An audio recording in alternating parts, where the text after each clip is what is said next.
అంగన్వాడి విద్య very good. ఈరోజు మనం జంతువుల్ని చూడడానికి బయటకు వచ్చాం. ఫస్ట్ మనం ఎక్కడికి వచ్చాం? గుడికి. ఏ గుడికి వచ్చాం?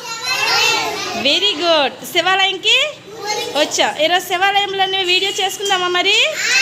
మరి ఏటేటి చూసామో చెప్పుకుందామా? మరి ఓకేనా? Good children. అందరూ ఓం నమః శివాయ అనండి. Very good. Good children.